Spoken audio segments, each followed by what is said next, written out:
Casey at the Bat, the Road Game version. A retelling of the classic Thayer poem by Garrison Keillor. Read by Andy Nyland. It was looking rather hopeful for our Dustburg team that day. We were leading Mudville 4-2 with an inning left to play. We got Cooney on a grounder, Muldoon on the same. 2 down, none on, top of the ninth. Thought we'd won the game. Mudville was despairing, and we grinned and cheered and clapped. It looked like after all these years our losing streak had snapped. And we only wished that Casey, the big fat ugly lout, could be the patsy that would make the final shameful out. Oh, how we hated Casey. He was a blot upon the game. Every dog in Dustburg barked at the mention of his name. A bully and a braggart, a cretin and a swine. If Casey came to bat, we'd stick it where the moon don't shine. 2 out, and up came Flynn to bat with Jimmy Blake on deck, and the former was a loser. The latter was a wreck. Though the game was in the bag, the Dustburg fans were hurt to think that Casey would not come and get his just desert. But Flynn, he got a single, a most unlikely sight, and Blake swung like a lady, but he parked it deep to right, and when the dust had lifted and fickle fate had beckoned, there was Flynn on third base and Jimmy safe at second.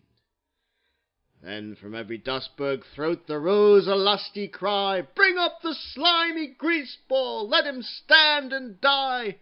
Throw the mighty slider, and let him hear it whiz, and let him hit a pop-up like the pansy that he is!" There was pride in Casey's visage as he strode onto the grass. There was scorn in his demeanor as he calmly scratched his ass. 10,000 people booed him when he stepped into the box, and they made the sound of farting when he bent to fix his socks. And the fabled slider came a-spinnin' toward the mitt, and Casey watched it slidin', and he did not go for it.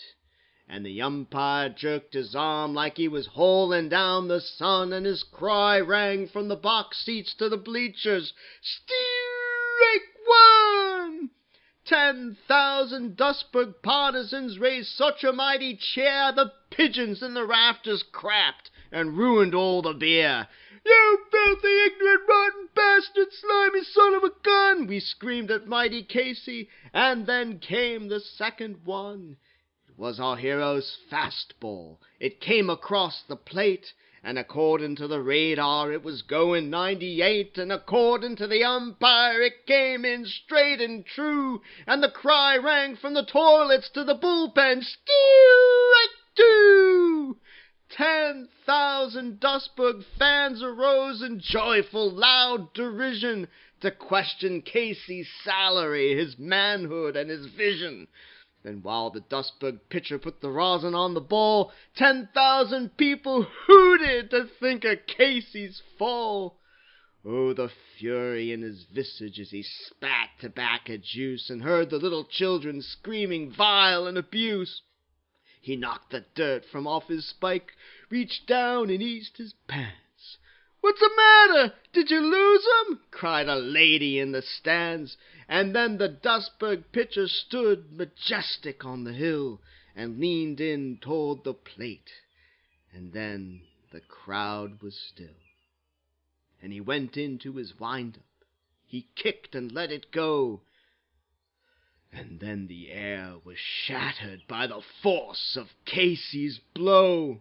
He swung so hard his hair fell off, and he toppled in disgrace, and the Dustburg catcher held the ball, and the crowd tore up the place. With Casey prostrate in the dirt amid the screams and jeers, we threw wieners down upon him and other souvenirs.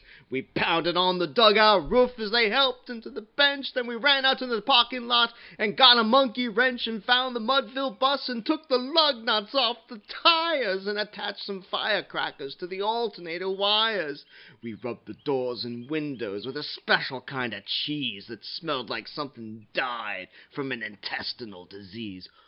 Old Casey took his sweet time, but we were glad to wait, and we showered him with garbage as the team came out the gate.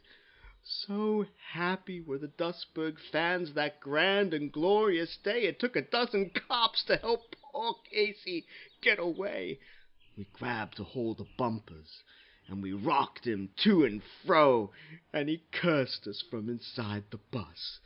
And gosh, we loved it so. Oh, sometimes in America the sun is shining bright. Life is joyful sometimes, and all the world seems right. But there is no joy in Dustburg, no joy so pure and sweet, as when the mighty Casey fell, demolished at our feet.